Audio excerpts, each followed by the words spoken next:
ಉತ್ತರ ಪ್ರದೇಶದ ಝೇವರ್ನಲ್ಲಿಂದು ನೋಯ್ಡಾ ಅಂತಾರಾಷ್ಟ್ರೀಯ ವಿಮಾನ ನಿಲ್ದಾಣದ ಮೊದಲ ಹಂತಕ್ಕೆ ಪ್ರಧಾನಿ ನರೇಂದ್ರ ಮೋದಿ ಚಾಲನೆ ನೀಡಿದರು. ಈ ವೇಳೆ ಕೇಂದ್ರ ನಾಗರಿಕ ವಿಮಾನಯಾನ ಸಚಿವ ರಾಮ್ ಮೋಹನ್ ನಾಯ್ಡು, ಉತ್ತರ ಪ್ರದೇಶ ರಾಜ್ಯಪಾಲರಾದ ಆನಂದಿಬೆನ್ ಪಟೇಲ್, ಮುಖ್ಯಮಂತ್ರಿ ಯೋಗಿ ಆದಿತ್ಯನಾಥ್ ಸೇರಿದಂತೆ ಹಲವು ಗಣ್ಯರು ಉಪಸ್ಥಿತರಿದ್ದರು.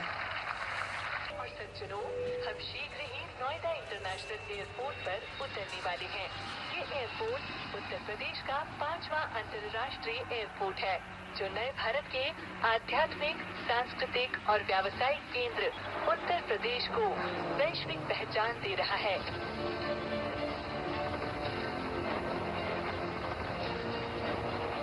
यशस्वी प्रधानमंत्री ಬಳಿಕ ಪ್ರಧಾನಿ, ದೇಶದಲ್ಲಿ ನಾಗರಿಕರಿಗೆ ಅಗತ್ಯ ಮೂಲಸೌಕರ್ಯ ಕಲ್ಪಿಸುವುದು ಸರ್ಕಾರದ ಬದ್ಧತೆ.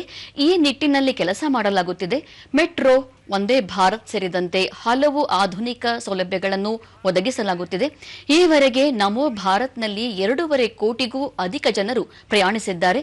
ಕಳೆದ 11 ವರ್ಷದ ಅವಧಿಯಲ್ಲಿ ಸರ್ಕಾರ ಆಧುನಿಕ ಮೂಲಸೌಕರ್ಯ ನಿರ್ಮಾಣಕ್ಕೆ ದೇಶದಲ್ಲಿ ಹೆಚ್ಚಿನ ಪ್ರಮಾಣದಲ್ಲಿ ಬಂಡವಾಳ ಹೂಡಿಕೆ ಮಾಡಲಾಗಿದೆ ಎಂದು ತಿಳಿಸಿದ್ದಾರೆ. ಮೂಲ ಸೌಕರ್ಯ ಕಲ್ಪಿಸಲು ಮುಂಗಡ ಪತ್ರದಲ್ಲಿ 6 ಪಟ್ಟುಗೂ ಅಧಿಕ ಹಣ ಮೀಸಲಿಡಲಾಗಿದೆ. ಇತ್ತೀಚಿನ ವರ್ಷಗಳಲ್ಲಿ ಹೆದ್ದಾರಿ ಮತ್ತು ಎಕ್ಸ್‌ಪ್ರೆಸ್ ವೇ ನಿರ್ಮಾಣಕ್ಕೆ 17 ಲಕ್ಷ ಕೋಟಿ ರೂಪಾಯಿಗೂ ಅಧಿಕ ಮೊತ್ತ ವೆಚ್ಚ ಮಾಡಲಾಗಿದೆ. 1 ಲಕ್ಷ ಕಿಲೋಮೀಟರ್ ಹೆದ್ದಾರಿ ನಿರ್ಮಾಣ ಮಾಡಲಾಗಿದೆ ಎಂದು ಹೇಳಿದರು. ದೇಶದಲ್ಲಿ 2014ರವರೆಗೆ ಕೇವಲ 20,000 ಕಿಲೋಮೀಟರ್ ರೈಲ್ವೆ ಹಳಿಗಳ ವಿದ್ಯುದೀಕರಣ ಮಾಡಲಾಗಿದ್ದು, 2014ರ ನಂತರ 40,000 ಕಿಲೋಮೀಟರ್ಗೂ ಅಧಿಕ ರೈಲ್ವೆ ಹಳಿಗಳ ವಿದ್ಯುದೀಕರಣ ಮಾಡಲಾಗಿದೆ. ಬ್ರಾಡ್ಗೇಜ್ ಸಂಪರ್ಕವನ್ನು ವಿಸ್ತರಿಸಲಾಗಿದೆ ಎಂದು ತಿಳಿಸಿದರು. ಕಾಶ್ಮೀರದ ಕಣಿವೆ ಮತ್ತು ಈಶಾನ್ಯ ಭಾರತದ ರಾಜ್ಯಗಳಿಗೂ ರೈಲು ಸಂಪರ್ಕವನ್ನು ಕಲ್ಪಿಸಲಾಗಿದೆ. ಕಳೆದ ದಶಕದಲ್ಲಿ ಬಂದರುಗಳ ಸಾಮರ್ಥ್ಯವನ್ನು ದ್ವಿಗುಣಗೊಳಿಸಲಾಗಿದೆ. ಇದೇ ವೇಳೆ ಜಲಮಾರ್ಗವೂ ಹೆಚ್ಚಳವಾಗಿದೆ. ವಿಕಸಿತ ಭಾರತ ನಿರ್ಮಾಣಕ್ಕೆ ಪೂರಕವಾಗಿ ಕೇಂದ್ರ ಸರ್ಕಾರ ಹಲವು ಕ್ರಮಗಳನ್ನು ಕೈಗೊಂಡಿದೆ ಎಂದು ಹೇಳಿದರು. ಜಾಗತಿಕ ಬಿಕ್ಕಟ್ಟಿನ ಸಂದರ್ಭದಲ್ಲಿ ದೇಶದ ಎಲ್ಲರೂ ಒಟ್ಟಾಗಿ ನಿಲ್ಲುವ ಅಗತ್ಯವಿದೆ. ಆಗ ಮಾತ್ರ ಸಮಸ್ಯೆಗಳನ್ನು ಸುಲಭವಾಗಿ ಪರಿಹರಿಸಲು ಸಾಧ್ಯವಾಗಲಿದೆ.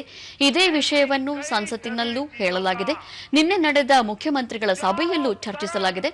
ಸಂಘರ್ಷದ ಸಮಯದಲ್ಲಿ ಶಾಂತಿ, ತಾಳ್ಮೆ, ಒಗ್ಗಟ್ಟಿನಿಂದ ಮಾತ್ರ ಸಮಸ್ಯೆ ಬಗೆಹರಿಸಲು ಸಾಧ್ಯ. ಇಂತಹ ಸಮಸ್ಯೆಯಲ್ಲಿ ರಾಜಕೀಯ ಪಕ್ಷಗಳು ಎಚ್ಚರಿಕೆಯಿಂದ ಹೆಜ್ಜೆ ಇಡುವುದು ಅಗತ್ಯವಿದೆ ಎಂದು ಹೇಳಿದರು. कुछ न कुछ कोशिश कर रहा है, प्रयास कर रहा है, और हमारा भारत भी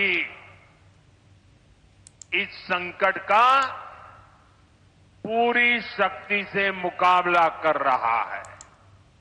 देशवासियों की ताकत के भरोसे कर रहा है.